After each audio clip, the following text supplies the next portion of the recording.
I've been an ultra high performer my whole life because 99% wasn't accepted, 100% was. Meet Arsalan Al-Hashimi, the high performance coach behind elite athletes and top leaders, teaching them that success without alignment is just burnout in disguise. We're going to talk about today sustainable ways of hacking into well-being. Once you give somebody a title, there's a big danger in making them believe that there's something wrong with them. But when you make that conscious decision, I'm going to borrow from my future, you got to live with the consequence. Parenting should be helping your child discover their own purpose and their own mission without really telling them what to do. There's nothing wrong with you having negative emotions. You'll be shocked by just reframing what emotions actually are and what purpose they serve. Burnout isn't a sign you're weak.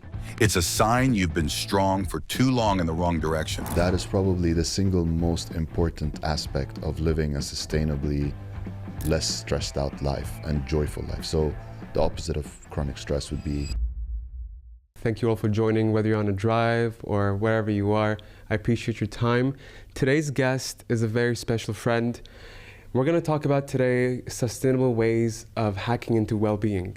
The conversation today is a deep one, so if you're driving, maybe even park on the side and listen to how we're going to dive into peak performance, transitions from multiple roles that we have, and finding the right purpose. Today's guest, Arsalan Al-Hashimi, is the founder and creator of the Ascension Method, a sustainable framework for well-being, where we're going to talk into how to deal with chronic stress, burnout, and hacking into longevity. Arsalan, thank you very much for joining. Thanks for having me. How you feeling? Finally. Yeah, finally made it happen. From Toronto to Dubai, out here. Yeah. Well, first Dubai, then Toronto, then Dubai, and now it's aligning. C'est la vie. Cool. How you feeling? And congratulations on becoming licensed. I Just don't want to hit the mic. I appreciate it. Yeah. Good job. Yeah. That's what it is. Like wellness and like me being a physio today just connects you. Like once you find the proper bricks to place, the right people like yourself are just going to walk in and help with that. Alhamdulillah. Yeah, we'll do our best. Appreciate it. So to tell the guests about your expertise and all the work you've done on like sustainable ways of longevity, basically, I want us to do a deep dive in how you got into athleticism, peaks and lows that you experienced that led you down towards as an inquiry, how can I perform better as an athlete per se initially, and then gradually with the corporate world that you did, and then chronic stress we're going to dive into, and today in terms of helping others build systems that help with optimizing care. So to tell everyone, Arsalan is not only an amazing volleyball player, but in his resume he's an NCAA squash player. So I want us to just give a deep dive of where that began. Okay, so it's like a very packed question, so I'll try to unpack it one at a time. So I grew up in Abu Dhabi in the United Arab Emirates, and in the 80s and the 90s when I grew up, there was absolutely nothing to do but play sports. And so the way it worked was our parents worked mostly in oil and gas. So all the kids that went to, what they call them, third culture kids, all the kids that came here. Expats. Expat. I mean, it's 90% expat in the UAE, for people who don't know. So majority are expats. So the way we grew up was we go to school, we play sports, we go home, we live in compounds, and in compounds they were beautifully decked, but there was nothing outside the compound. So we just play sports all day. So athleticism was something that was built into us since we were kids. And if you talk to anybody that's my age, like in their 40s, let's say, the generation that's in the 40s that grew up here, they'll say the same thing. We all played this sport, we played this sport, and everybody probably played it well because they were coached really well. And so, but I don't know where it comes from, but I've always been a high achiever. So playing sports was not enough. I had to be the best at everything. I was kind of the captain of every single sport.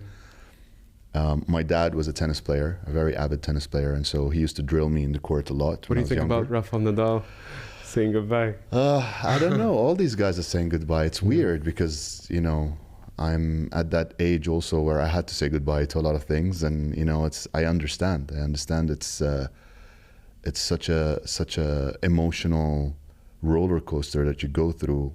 I mean, people see him quitting now, but it's an emotional roller coaster he's been going through for years now, with all the injuries and the surgeries and stuff. And at some point, you need to give up the love of your life to focus on things that should be a lot more important. And that's when that, you know, swing happens, is when you actually start realizing, okay, I have a family, I have kids, you know, I've missed out on a lot, and it's time for me to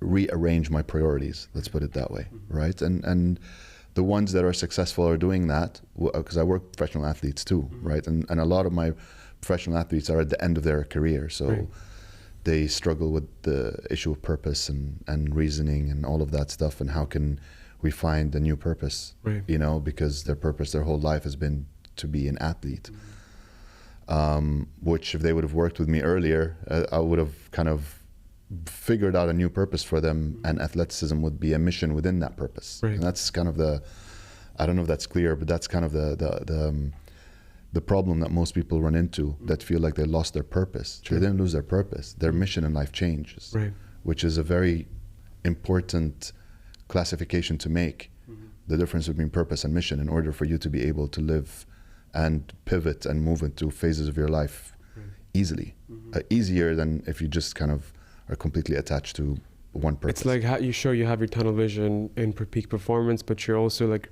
watering and nourishing the periphery of whatever that is. Let's say once that pillar in athleticism, when it's taken away, you're not just falling to on your face, but you have other ways. Yes. Well, I mean, with a lot of people that get too attached to what they do, and sports is a tricky one because it has a lot of different things in it, you know, but a lot of people that are very attached to what they do are attached to it for the wrong reasons. They're not attached to it for the right reasons. They're attached to it because of guilt or shame or fear, you know, because they've been shamed into this path, like a lot of the, and that happens with a lot of careers, not just with athletes. And once you kind of rearrange that aspect of it, where you're doing whatever you're doing for joy, for freedom, for love, for, you know, positive emotions and positive energies, everything realigns. It's funny because I'm starting to realize that that is probably the single most important aspect of living a sustainably less stressed out life and joyful life. So the opposite of chronic stress would be eternal joy, for example, right? That's what really you need to start looking into, why you're doing what you're doing. What's your purpose? What's the big why? You just went into the why factor from a very mature lens. But a kid who's in high school and has to like apply for all these Ivy League schools or whatever the case is, the pressure from the community that you need to perform like that, they don't know about the why factor. They're just like, and I feel like at that age, because some of the audience that we talk to, like people in their late teens, about to start college, in college, not sure what major to go into, or even like those initial transitions that it's a lot packed with uncertainty. But in that phase, because of just youth, I feel like we can afford being on like the red zone of performance. I feel like something's gonna come and support you until once you hit a wall that it's the consequence of those decisions. Yes. Yeah. I mean, at the end of the day, that's the path of, if you look at it from a spiritual perspective, why are you having this human experience? I mean, that's the why of the why questions, right? Why are we here? What is this experience that we're having? Why do I have a body and a soul and a mind, you know, that are connected to so many things and interconnected to everything that's ever been created? Why are we having this experience? And the reality is, you're having this experience just to have this experience. This is the bottom line of the answer. You're having this experience to have the experience. And so the way you describe it, you go through the phases of your life, and then you get to the point where you start realizing that there is a purpose behind this experience, right? And everybody hits that position somewhere along their life. Some people do it when they're athletes, when they're younger. Some people do it when they're, you know, semi-pro. Some people get it when they're pro. Some people get it when they retire. And it's okay. It's just your path. Having said that, there's also a major role to play here for parents and coaches, right? Because they're the mature person in this child's life. They're screening for like red flags or something that's just off the radar that you need to like intervene in a way. Yes. So I've been an ultra high performer my whole life because, you know, 99% wasn't accepted at home. 100% was. You know, if I come home with a piece of paper that said 98% of it, the first question is, where did the 2% go? Was that, you know? Yeah, but was that inherent to you, or was that because you had a Middle Eastern father who were like... I don't know. I mean, I had a father. Because I've had that too. I had a father. And yes, it is a shared thing between Middle Eastern people, but not just Middle Eastern people, people that have been forced out of their homes into situations where they have to survive, and only the fittest survive. Right. And your father knows this, right? And so, is the intention wrong? No, the intention is beautiful and right, but the application is wrong. Right. Right? So the application shouldn't be, where's the 2%? The application should be, where can I redirect his energy in a way where he's doing what he excels at and what he's happy doing and what he enjoys. You know, parenting should be helping your child discover their own purpose and their own mission, without really telling them what to do. Right. Trusting that they will find it. You just need to instill in them the right values. The trust. And the trust that you will be there for them no matter what. And you're going to accept them no matter what. Right? So that's kind of the separation that happens between parents and their children, is when your children feel, for whatever reason, that you are not accepting them for who they are. That's when they start resenting you and not liking you and building the fear factor and shame factor and all of these things that you will be shocked how much it shapes the person. Right? So a lot of the work I do is helping people understand how they've been built, what is their personality, what are their forming conditions and programs from the age of 0 to 7. I'm a master hypnotist and a master NLP practitioner, amongst many other modalities. And the reason why I educated myself in that is, first and foremost, to understand why I was really struggling and why I was really burning out and why I had the major burnout, which we can get into, but we don't really need to, because it's going to take up a lot of time. But, you know, in general, to tell the audience, at the age of 40, I suffered from a huge burnout where I was diagnosed with adrenal fatigue stage 3. And under that came a million, diseases and disorders, syndromes and all of that. And the reality is I was completely burnt out. Yeah. And that's so undervalued in terms of the perception of it. Like, now we're at an era where mental health is like actually taken seriously. Perhaps maybe the next leap in healthcare and the conversation in the household is burnout. Because, for instance, for me, like you talked about like my license and physio, like when I tell my brother who's an ICU specialist or whatever, like, I'm tired. He's like, what do you mean you're tired? Like, man up. Man up. He's like, I work 100 hours a week. I have X patients. You tired? It's just, sure, maybe you talk to someone who is at a different level, but still, like, it's either seen with condescension or like you talk about A and they're talking about like some other universe. Yes. Like, there is no equal perception of burning out. And I feel like it's even the lack of recognition of the effort you placed in, let's say, X accolade, but then the consequence of it is you're tired. But that tired is like adrenal, like your hormones have literally changed. Like, I do a lot of references to David Goggins, and whether in conversation on when we're sipping tea or even here. I'm just reading his book right now. Can't Hurt Me, or the first one, Can't Hurt Me. And I'm not sure what chapter, but he's like, and he's doing what's the one in California? It's which one? Mudder? Tough Mudder? No, it's this crazy one, 135 miles. He's done it a couple of times. Okay, I don't know which one you're talking about. I think the first one he did after the 100-kilometer, no? I think so. Yeah, after the 100 burner. 100 mile. Yeah. And then, and when he was doing that, I think this is like in his late 30s, I think. And then he's like, I couldn't do anything anymore. My quads were like aliens in them. He gets everything checked. You're like, nothing's wrong with you. You have like humps in your body because of chronic stress. You've lost 2 inches, and your adrenal gland is malfunctioning. And I might have not gotten to that point. It's the later stages. Okay. But it just goes to show that when you borrow from tomorrow, and maybe rightfully so, you need to have a purpose you need to get to. But when you make that conscious decision, I'm going to borrow from my future, you got to live with the consequence. And hopefully you have the nurture tribe around you to see you and take you to like whatever therapy it is you need. And how was that for you when you... I think when it was happening to me, it was before the time where people were really talking about this. I have a very strange relationship with this word mental health.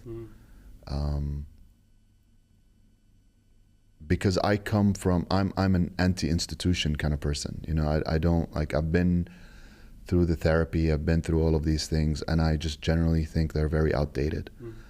I think from a lot of people that I've worked with that I've been struggling with, and I use the quotes, quote unquote, I do this, I don't want to do it on camera, but I don't know if they see me or not, but kind of quote unquote depression, quote unquote anxiety, quote unquote ADHD, quote unquote all of these things. I believe, from what I know, that once you give somebody a title, and especially if you're a person of superiority and this person views you that way, right? There's a big danger in you infiltrating their subconscious programs and making them believe that there's something wrong with them, when there's nothing wrong with them, right? There's nothing wrong with you having negative emotions, right?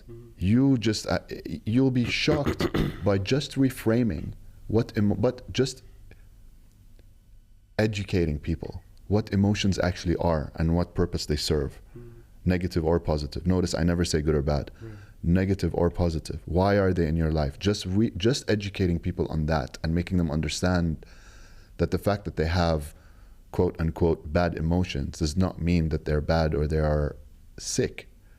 What it means is they're just having a lot of negative emotions. That's your current state. You don't need to, like, negative or bad emotion is your current state that you're dealing with. You don't need to misinterpret as... And as soon as you give somebody a title, like you are something, you know, the word I am is in the spiritual world is very, very powerful.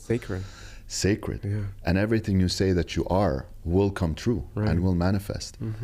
To the point where, you know, there were a few times where I gave talks and speeches at yesterday was World Mental Health Day. I did that after Corona. It was insane.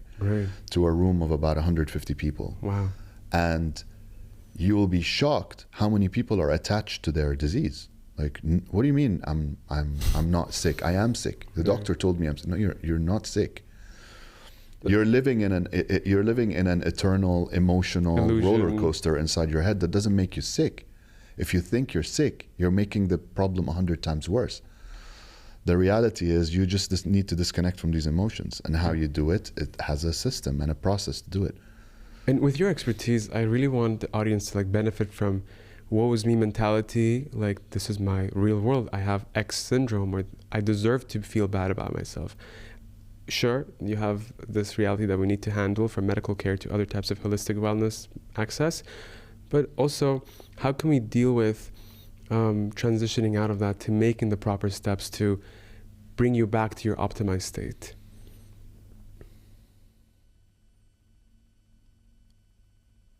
So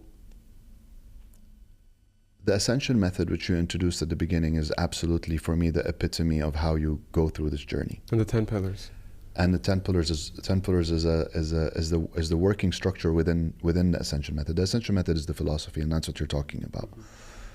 So it's a very simple yet not so simple formula, and that's why I work with my clients for quite an extended amount of time. First, you need to understand what are the underlying programs that are preventing you from believing that you can be the best version that you can be, right? So the limiting beliefs, they call them. I can't be this, I am that, the negative stuff, right? And then you need to find a way to heal it at the core. That's the root cause of your problems. You need to heal it at the root, which is at the subconscious level, okay? If you don't heal it, at least the understanding of it, where everything comes from, is very, very powerful, okay? That's step one. Within step one, you also have to redefine your why, right? And from that, you have to come up with a new mission in life, or missions in life, right? Because it could be multiple things. Because mission is contextual. You could have a mission that aligns with your career, and you could have a mission that aligns with your family. It's okay. I prefer that you find one mission, but sometimes you can't. Step two is to educate the person that I'm working with on everything that makes them now believe that they can attain everything that they can attain, all their dreams. Right. Make their dreams come true. It's possible. Right? It's possible. Then, once they believe that it's possible, because we undid what's making them believe that it's not. You undo the initial mindset, you Yes. insert like a new chip Yes. of see what you can accomplish. Exactly. Yeah. I mean, you're made out of chips. Right. I mean, if you want to think about it that way, you're a glorified AI robot at the end of the day. Cool. That's what you are, right? Of course, much more powerful than that. And phase 2 educates you on that. You are so much more powerful than anything you can ever. That's why people that are scared of AI, I just laugh at it, because you're looking at one type of consciousness. You are the universe inside a being, right? And your power and your ability to do things and intuition on its own, which is something I think AI will never have, because it's connected to something much higher than you. When you look at the spiritual realm of things, you are super, super powerful. They were saying something like, the human mind, I forgot the number, but the computational power of the human mind can surpass the most powerful computer that's ever been created by humans by thousands and millions bound. And I believe that it's even more than that, because it's infinite. If you can tap into it. We just don't know how to tap into it. And still, till today, we don't know how to tap into it. 100%, right? Not even, I don't think even the best people that have tapped into it, I don't think they're even tapping into 20%. Yeah. And so just understanding that and making that very clear, that's when the 10 pillars of life mastery comes in, which is 10 pillars that were created from chronic stress. They started with 3 and they became 5, and then they became 7, and then they became 10 with my journey and with my learning and with my discoveries with my clients and flying all around the world, learning with people and researching my own research, my own reading. They're 10 pillars. Right. And these 10 pillars are reverse engineered from chronic stress. They call it the 10 pillars of life mastery because it's a positive spin on it. And so what we do is we analyze all of these 10 pillars and then we kind of tweak every single one of them until you get to the point where you score 7 to 8 out of 10 in all of them, because 9 and 10 for me is overworking. It's now you're going into what's it called? I'm losing the word. Perfectionism, right? So we want you to be at a 7 out of 10 sustainably all the time, right? And that will give you an 80 percentile score because it's out of 10, whatever, right? So 10 out of 10, 10 pillars works perfectly from that perspective. Right. And then the last one is undoing what I call the high performance curse, because also remember, this is a modality built for ultra high performers, right? Who still want to perform at a high level, but don't want to the cost of their don't want chronic stress in their life. So it's a very delicate equation. And then the last one is undoing the curse of ultra high performers, which is surrender. Right. Which I don't know if you've ever read the book The Surrender Experiment by Michael Singer. I haven't. It kind of like I always thought about this concept, but that book made it very, very clear. I strongly suggest you and I give it to all my clients and everybody that wants to understand this concept. And basically the crux of it is, how can you align yourself with the most difficult goals you can attain, but not be attached to them? True. Right? It's basically the release of attachment from everything in life. So it doesn't become your identity while simultaneously you're putting everything you have for its achievement. Yes. So that's the issue with a lot of the athletes we're talking about at the beginning, or ultra high performers in general. I'm going to get to this point and I'm going to feel worthy and I'm going to love myself and feel like I can delete all the shame and all the fear that was built into me. And that's validation, like basically the person is after. Yes. Like even when they say, what do you mean I'm not depressed or whatever, because I need that validation that I'm this so I can justify my performance. Absolutely. In a way. But that's where I told you the parents and the coach's role comes in. Right? Is that they don't make them feel like they are always yearning for the validation of the parent or the coach. That's what drives you at the end of the day, you know? And unfortunately, a lot of athletes until today, and a lot of kids in general, are shamed into or led by fear to become who they should be. Right. You know, I'm not talking about abuse, and I'm talking about beating people and stuff like that, beating kids. This is normal daily conversation. Yeah, no. I mean, at the core of it, the way kids perceive things is very different than how parents perceive it. It's very different, because to the child, the father is equivalent to God, father and mother, until they're about 7. They don't have they don't have a real separation from parents. They don't understand the world outside of their parents. Right? So and that's when they're being programmed. You're being fully programmed to be who you are from the age of 0 to 7. 0 is when the sperm and the egg meets. Until you're 7 years old, you're fully being programmed to be who you are. Your personality is locked almost completely when you're 7 years old. And all you're doing is just mirroring your parents. And so if your parents tell you, you are not good enough unless you are number 1 at school, you're not good enough unless you are doing this, and that. The best in... Yeah, compare you to other kids and all of that stuff.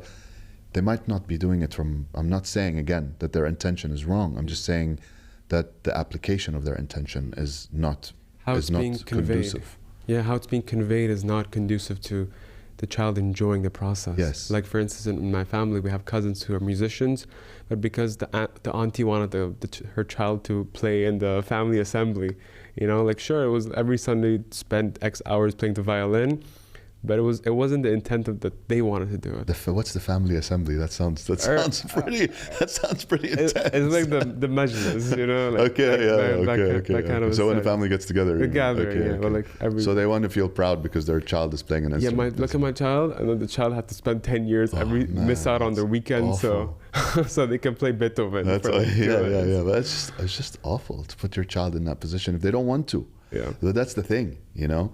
I don't want to be in that situation, and you're not listening to them. No, it'll be good for you. You have to do it. But the reality, what are you fulfilling? You're fulfilling your own ego. And I just want to say to the audience, everything Arsalan is saying is as an expert coach, but also as a blessed father. Alhamdulillah. Yeah. I mean, we were just talking about this. We went out to go see a friend's art exhibition in her house,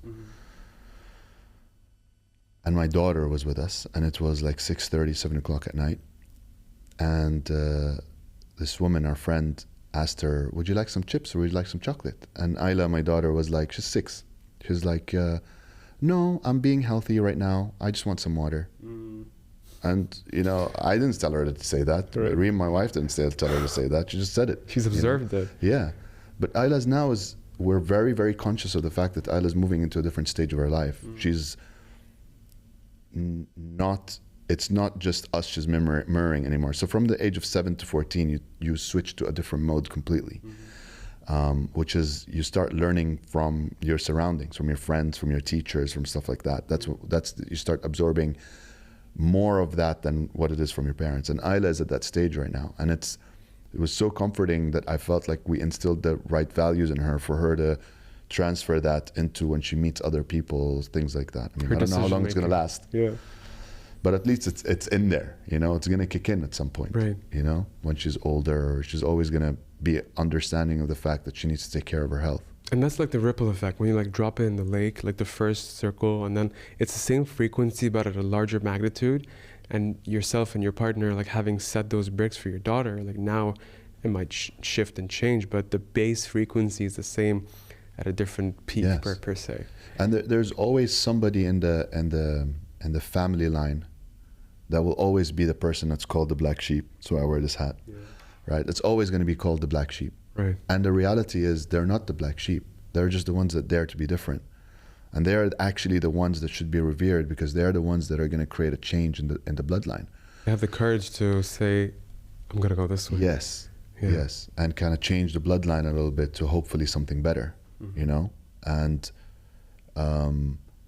that creates a completely different ripple effect in your family bloodline. So, you know, my family, they don't eat well, they don't sleep well, they don't, you know, one of the gripe I'd always had with them is that, you know, without any judgment, but just the way it affects me, you know, personally, is that, you know, they sleep at like 4 or 5 a.m. and they wake up at like 3, 4 p.m., you know, all of them, the whole lot, you know, and it just kind of like, you know, I'm a morning person. Right. Like, I don't want to see you at night. I sleep at like 9, 10 max, you know, I don't want and I've always been like that. You know, there were periods of my life, of course, where I wasn't, but most of the time I was like that because I was always an athlete and so many multiple different sports. And so I didn't have the luxury of staying up late. If I stayed up late, I knew I was going to eat it the next day, you know, badly, you know, because coaches, they don't, on the contrary, coach, like, you know, they sniff weakness. They're like, what? Yeah, I see you. You're singled out now. Like, do more. You had a couple more beers last night?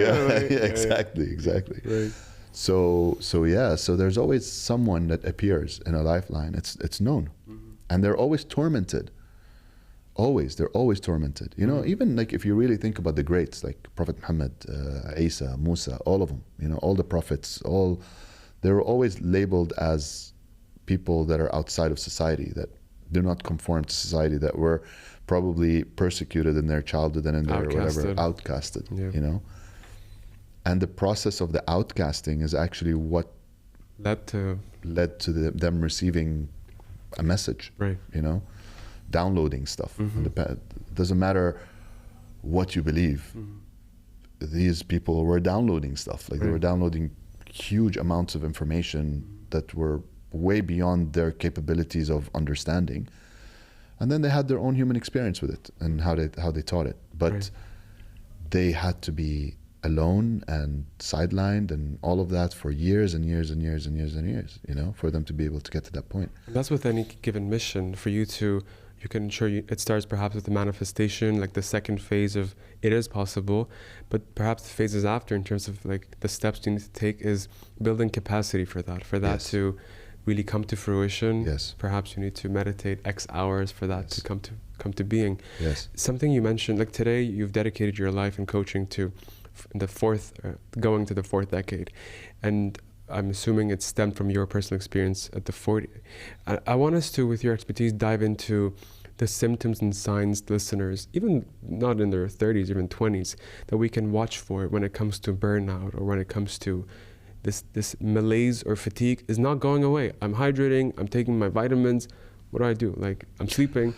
How is one to, in their internal compass, track these changes? And when consistent, what are sources of wellness they can reach out to? So I think it's very, I'm big into education, and I think it's very important for you to understand what stress is and where it comes from. Stress is your highest mode of self-protection and survivalism, right? In a sense, we needed it a lot more in the old times when, you know, we were fighting tigers and lions and wars and, you know, stuff like that, than we do now. It's not built for the kind of modern life that we have right now, right? But also what's important is that stress is induced by so many things. That's why the 10 pillars, right? It could be your relationships, it could be your nutrition, it could be your sleep, it could be your recovery. It could be something as simple as your inner child. It could be, not simple, but it's pretty complicated actually. It could be your education. It could be your knowledge, your development. There's 10 of them that I've identified that are your stressors, major stressors. And now there is so much more to be stressed out about, but that's the difference between stress and chronic stress, right? Which is very important to kind of separate, because stress is actually really good for you. Stress keeps you aware, keeps you awake, keeps you safe and alive. And at some points, I teach my clients how to induce stress in order for them to achieve high results when you kind of flow into it. How to harness that elevated focus that you have? When you're inducing stress? Well, I mean, stress as a mechanism kicks in a lot of hormonal responses that allow you to operate at superhuman levels, right? So one of the symptoms, for example, of stress is it sends all of the nutrients and the blood to your arms and to your extremities. And that helps you, you know, you see people really stressed out carry a car from underneath somebody or something crazy like that, you know? It makes you superhuman. So you can imagine when you're trying to do a feat of being superhuman, inducing stress consciously is actually a very good thing to have. Cheat code. Yeah, it is. It is, if you know what you're doing. And you can do that through your breath. You can do that through visualization. You can do that through understanding yourself. You can do that through certain movements and exercises that induces it in a healthy way, controlled consciously. But that should be for a very, very short time. Right. So you can imagine if a lion attacked you, you know, you'd wanna, it induces something called fight, flight, or freeze. Hopefully you'd wanna flight. You don't wanna fight a lion or freeze in front of a lion, which would happen to most people, to be honest with you. You wanna be able to run away as fast as possible, superhuman speed, right? And so what's gonna happen is the lion is either gonna catch up with you and eat you, or you are going to be able to run away. But then soon after, you want to completely come down from that state into homeostasis. And regulated. Yeah, and a regulated, self-centered homeostasis perspective where everything comes back to normal and center, and you go on with your life. That's how stress is supposed to be, all right? Chronic stress is when you're stressed out and then you're there for a very long time. Plateau and the stay most there. dangerous one is the one, let's call stress 0 to 10. 10 highest, 0 is like the state of joy, neutral state. The dangerous one is where you're 3 and 4 all the time, every day, while you're sleeping, while you're awake, while everything. That's the most dangerous one, because that falls under the radar. It's not very detectable. But then you sustain it for such a long time that eventually it's extremely detrimental for you. So that's, sorry for the very long-winded answer. So to answer you, the first thing you need to start understanding is what stress and what it causes, because then you're going to be able to realize the symptoms. So other than the superhuman stuff, which is amazing that you should have, the negative stuff is it switches off everything you need for thrival. And it puts you into survival, which means digestive system, reproductive system, hypertension. All the systems that you don't need to survive at that moment from the lion attack is switched off, right? And so one of the biggest ones is your immune system gets compromised, right? That's why people say your immune system is compromised due to stress. It's not due to stress, it's due to chronic stress, right? So that is very important to understand, because that means that you've been subjected to stress for quite a long time in order for you to get there, which will allow you to look into your life through the 10 pillars lens. And by the way, it's on the website somewhere, so people can look at what the pillars are. We're going to list everything, all the links for them. Oh, that's going to be a test. And so you have to start analyzing what are the things that are causing you stress in your life and how can you mitigate it. And to every single one of the pillars, there's different strategies and different things. In general, if you hit the top 3, which was what the 3 pillars were before, nutrition, exercise, and sleep, and recovery, if you can analyze these 3, you can mitigate most of the stress, the chronic stress. But if you really want to be at peak performance, that's the difference now. I'm a peak performance guy, right? I've always been. I don't want to be just normal common Joe sitting on my couch, chilling, not doing stuff. I want to hit it hard. I want to hit the gym hard. I want to, I still want to compete. I still want to, I'm a serial entrepreneur. I want to be the best father. I want to play with my kid. I want to throw her around and jump with her and run with her and, still have great sex with my wife and all of that stuff, right? And I'm approaching 50. So when you're getting at that point, which is where my specialization is, 40 to 50-year-old men, the equation is very different, because a lot of people, where the problem is with that age is a lot of people think that relaxation comes from sitting on the couch and watching Netflix. It's not. Recovery is actual work. You have to work at becoming the best version of yourself. But that also includes sleep and recovery. To sleep well, you have to have a routine. You have to know what you have eaten all day. You have to know how you've rested, how much you've worked, how you're mitigating all that stuff. And then you have to have a practice to go to sleep. And then you sleep efficiently. You work well at going to sleep. And then you wake up efficiently and you repeat. And everything in these 10 pillars affect each other. So it is absolutely important for you to be able to understand what causes the stress. If you're chronically stressed, the symptoms are usually normal. I can't sleep really well. I'm insomniac. Bloated. I'm bloated. I have Acid reflux was a big thing. That's how I discovered I was chronically stressed. One of the things was acid reflux. I'm not able to have sex very well with my partner. You know, my libido is challenged. Right. There are all of these symptoms. And then I'm getting sick very often. I'm getting a cold very often. I'm not recovering well from the cold. Not recovering well. I'm not putting on muscle when I'm working out. I'm breaking down in the gym. I'm getting injured a lot. Right. All of those are symptoms. But if you think about what I just told you, if you understand stress and you understand what are the things that are being switched off in your system, you will understand that these symptoms are symptomatic to that. Right. So the root cause is the chronic stress. Yeah. In physio, when someone comes to us with shoulder pain, we're going to assess all the range of motion and everything, but we're going to look at hip and wrist and the joint above and below. In the case of stress and a given symptom, sure, you can treat the fever or whatever the case is, but then the next day it's going to come back again because the root cause might be your relationship that's being wrecked with your wife, let's say. And I feel like in the work that you do, like, or in any given holistic aspect of wellness, it's you look at everything, both the foreground, but also what's happening in the background, because perhaps that is what's leading into the chronicity of that state. Exactly. Yeah. I think, personally, from my experience, I think anything that's chronic, specifically when it comes to pain, is usually emotional. Right? Emotional management. Yeah. That's the most important thing with people with chronic pain. And I'm a testament to that.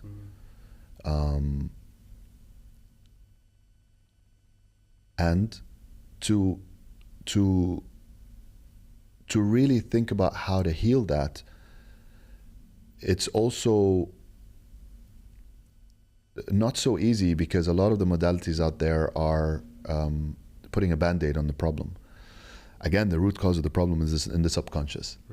Right? So you really need to, if you really want to get rid of your chronic pain, you need to get back to the root cause of the problem, which is usually very subconscious and very unconscious. I want to make this, because with your knowledge, make this personable for the audience. I had this quote once where it said, the wealthy man and the poor man, they both in the morning put pants on. Like what you're experiencing in any state you are, someone in the street above is also experiencing it in a different shape and form.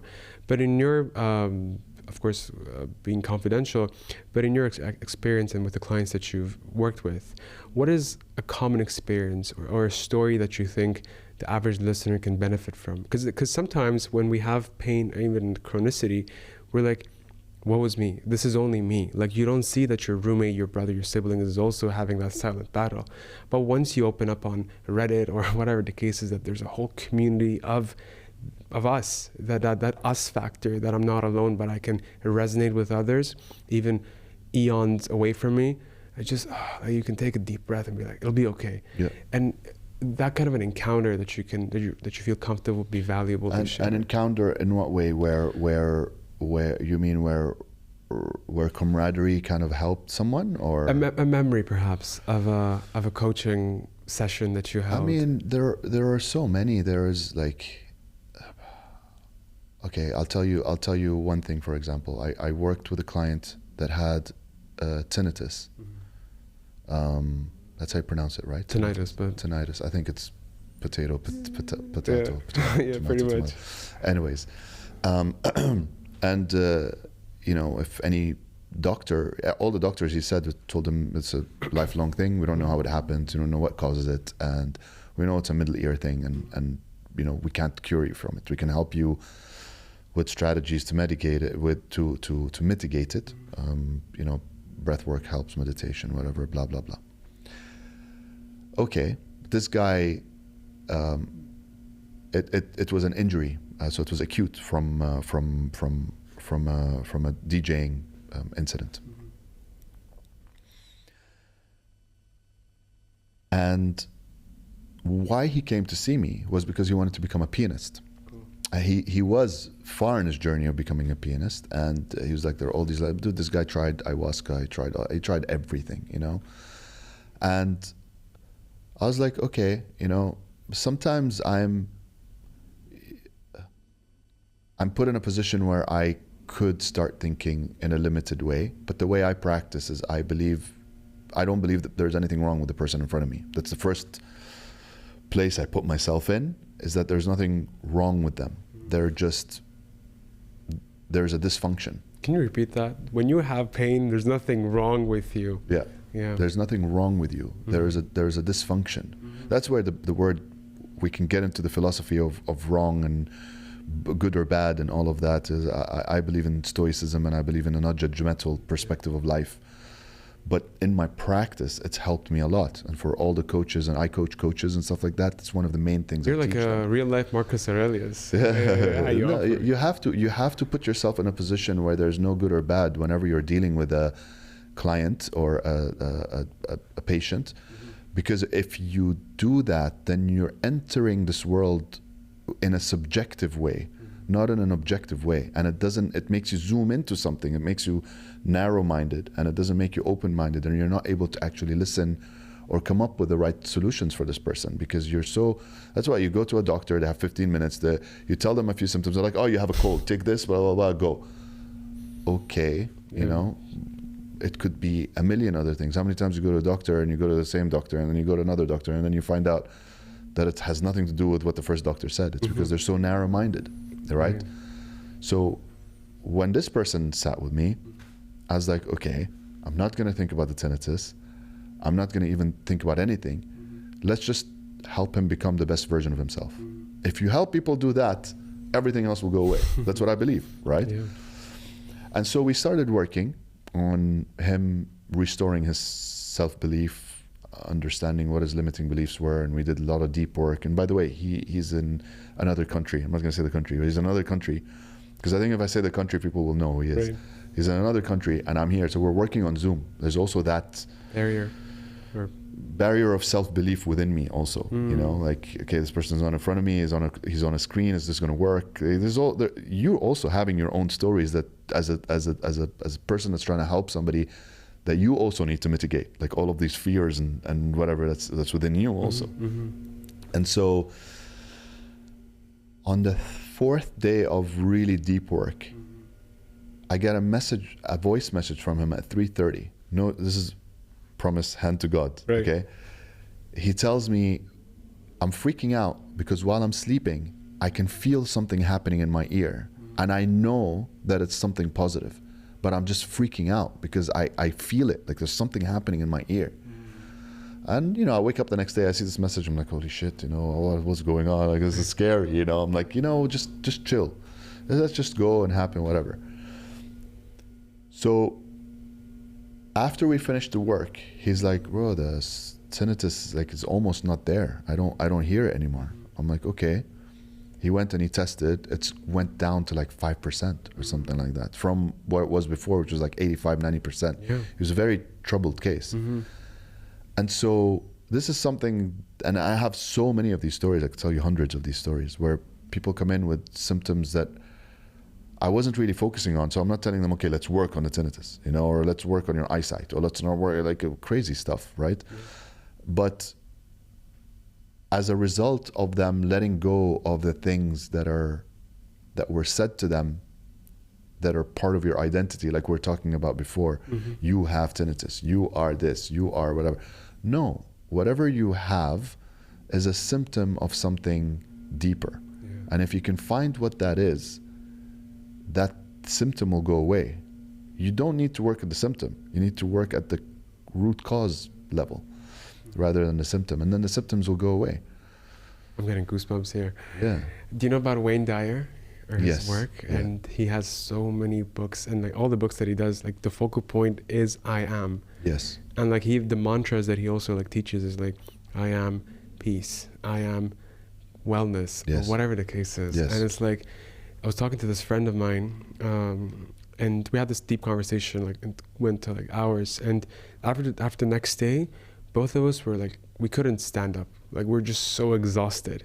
And then we're just sitting and talking. It was like almost you're in a box and you're like boxed in, of course, but there are also these different like things holding you up for this to be like a puppet almost, with the different roles that you have.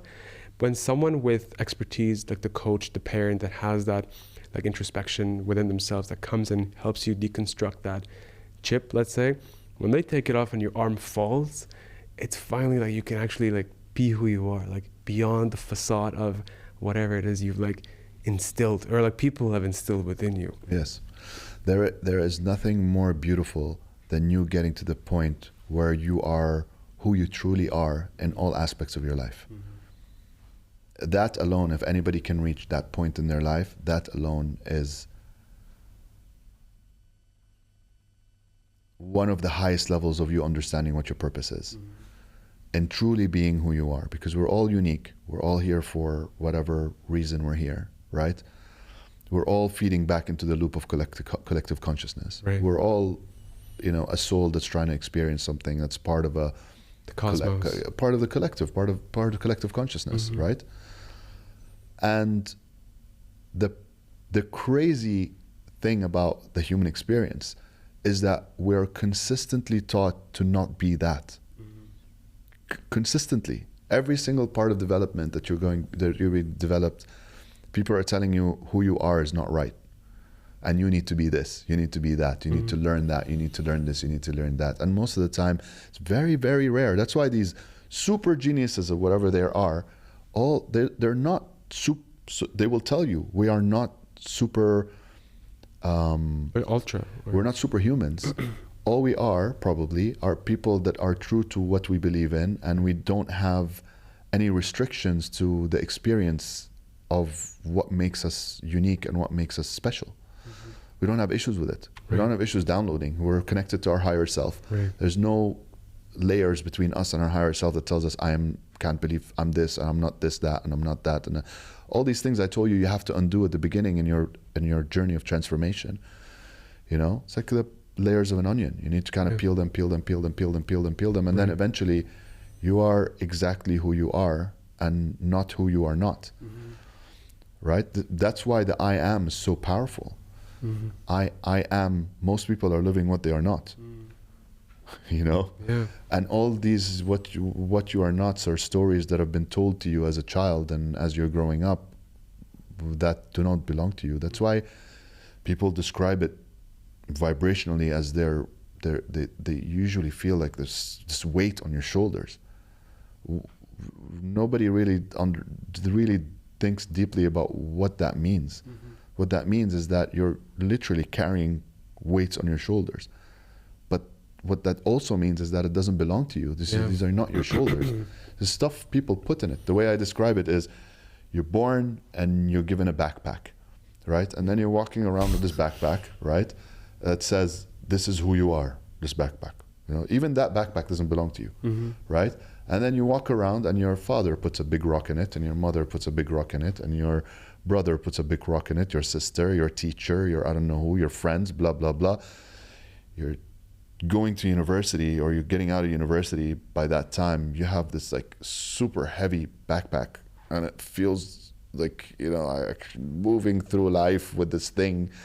It doesn't matter how strong you are, eventually it's going to get to you. And the average person looks around, oh, my friend is like that, my father's like that, then I should be like this. Of course. The black sheep in us is dead or gets killed because of like the norm that they see around them. Your black sheep is never dead.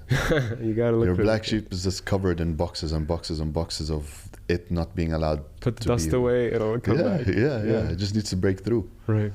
Now, as we are closing the session, I want you to, in the 5 minutes that we have, sort of do like a visualization exercise or something that the audience can follow us with. If you're driving, please do not do this. Just listen and enjoy. That's a caveat. Yeah. But if you're just watching this and enjoying it, we can close our eyes and you can take us. Okay, cool. So where you can use this tool is if you're feeling like you're outside of your body in your thoughts and in your, you're just not centered, right? This is an amazing, very, very simple tool to center you. I mean, other than breath work, which is if you close your eyes and you take 4-second breath in your nose, all the way down to your belly. That's the trick. Don't breathe from your chest. Put a hand on your chest and a hand on your belly. Right? This is a very, very simple, extremely powerful way to breathe. And breathe through your nose all the way down to your belly. Expand your belly like a balloon and just let it fall for 4 seconds. Nose in, nose out.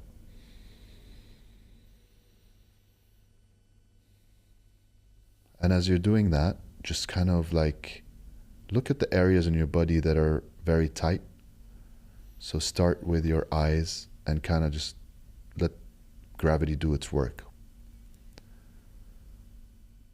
Your cheeks, your jaw. You can wiggle it around too if you feel like you need to drop it down. Your shoulders, let them drop down to the floor. And then just kind of like, just because we have 5 minutes, I'm going to do this really quickly. And now try to, as much as possible, be conscious of your breath, but don't focus on it too much for the next phase, which is dialing into your 5 senses. And the way we do it is you just kind of move towards your first sense, which is your eyes, and focus on that sense and see what you're seeing with your eyes closed. Yes, your eyes are closed, but your eyes are functioning and you're seeing stuff. And you'll notice that the more you're doing that, the more your thoughts start disappearing.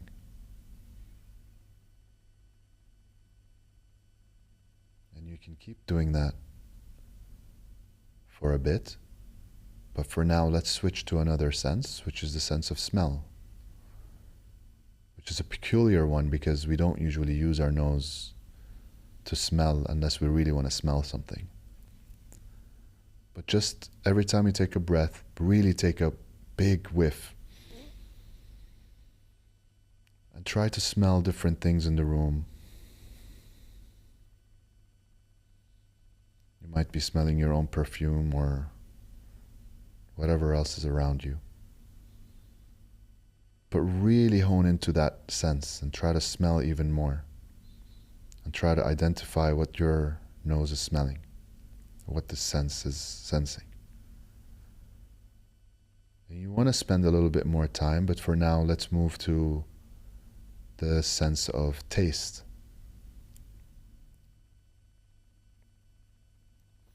And that's a funny one because you're just going to need to be tasting what is in your mouth right now. But that's okay. All we're doing is we're connecting to the sense. It's not really about what you ate or how you taste or anything like that. It's eventually when you practice this, you're just going to be able to connect to the sense.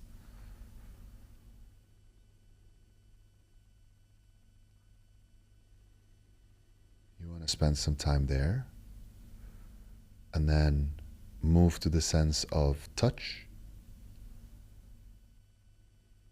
And just by saying that, your touch switches on. You start feeling things like your butt on the chair, your back on the chair. What are your hands feeling? How are your feet feeling? Which are things that usually you don't consciously think about while you're sitting and having a conversation or doing work or anything that's stressing you out.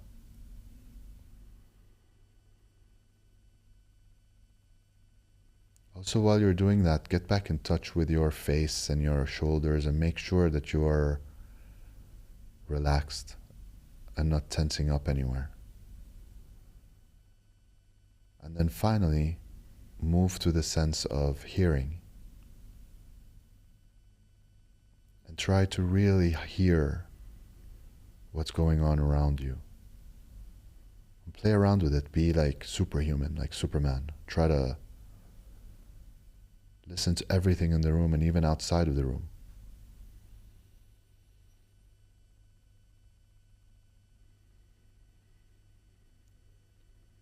When you practice this, you'll be amazed how much you can hear things really far. And even sometimes outside of the building that you're in, or whatever structure you're in. So once you're done with all of these senses, you go back to your breath again, and go back to the 4 seconds in, 4 seconds out.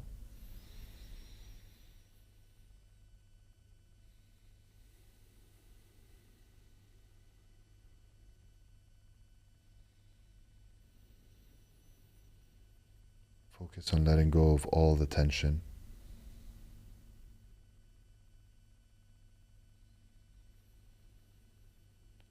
And then when you're ready, kind of bring yourself back into your body, into your room, and open your eyes.